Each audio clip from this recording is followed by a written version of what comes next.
त्रिपुरा के पहाड़ी अंचल में दो सुंदर बहनें रहती थीं। उनके बालपन में ही उनकी माता का स्वर्गवास हो गया। उनके पिता पुरोहित थे। उन्होंने पत्नी की मृत्यु के पश्चात दूसरा विवाह नहीं किया। उन्हें भय था कि विमाता उनकी पुत्रियों का लालन पालन ठीक ढंग से नहीं कर पाएगी। पिता के स्नेहदुलार में पुत्रियां पली दी। पुरोहित की आमदनी बहुत कम थी। वह खेती के द्वारा आजीविका कमाता था।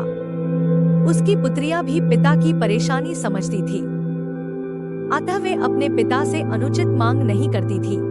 वर्षा ऋतु में उनके कष्ट और भी बढ़ जाते। कई वर्षों से मकान की मरम्मत नहीं हो पाई थी, अतः बरसात का पानी घर में घुस जाता। यूं तो उनका घर एक ऊंचे मचान पर था, किंतु पानी वहां भी पहुंच जाता। एक दिन दोनों बहनें खेत से थककर लौटी। पूरे घर में पानी भरा हुआ था। छोटी बहन के मुंह से आह निकली। वह तड़प कर बोली, दीदी अब हम क्या करें? ठहरो देखती हूँ, शायद भात का बना भोजन पड़ा होगा, अभी उसे खाकर ही भूख मिटाते हैं। कहकर बड़ी बहन ने सांत्वना दी। बड़ी बहन ने थैला टटोला, किंतु खाने को कुछ नहीं मिला। सब कुछ बरसात के पानी में भीगकर खराब हो गया था। उसकी आंखों में आंसू आ गए। छोटी बहन का दुख वह सह न सकी।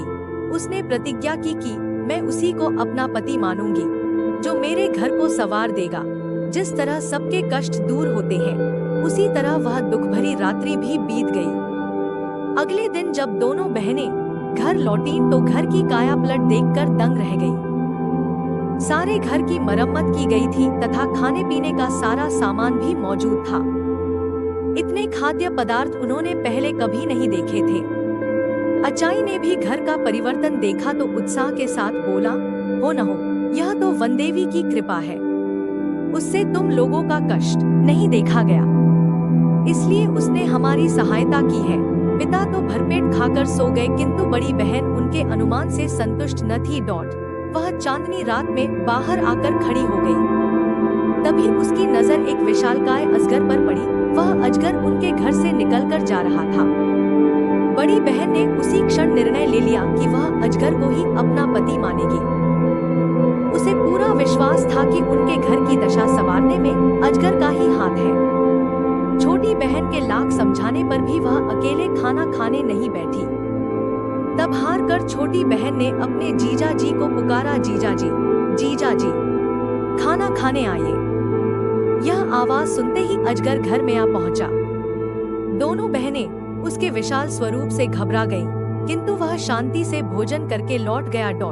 यह क्रम काफी समय तक चलता रहा। एक दिन अचाई पुरोहित को पता चला तो वह आगबूला हो उठा। उसकी सुंदरी पुत्री एक अजगर को पति माने, यह उसे स्वीकार न था।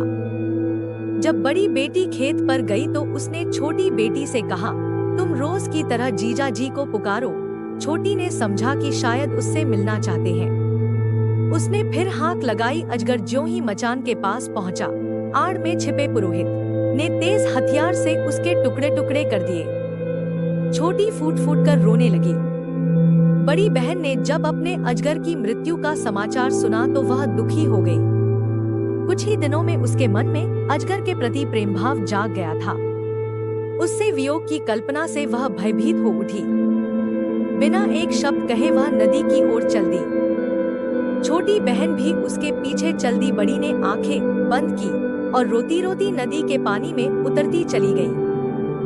बेचारी छोटी उसे पुकारते रही, मत जाओ दीदी, मत जाओ दीदी। बड़ी बहन जो ही नदी में उतरी तो सीधे एक राजभवन में पहुंच गई। प्रवेश द्वार पर उसका अजगर पति स्वागत के लिए खड़ा था।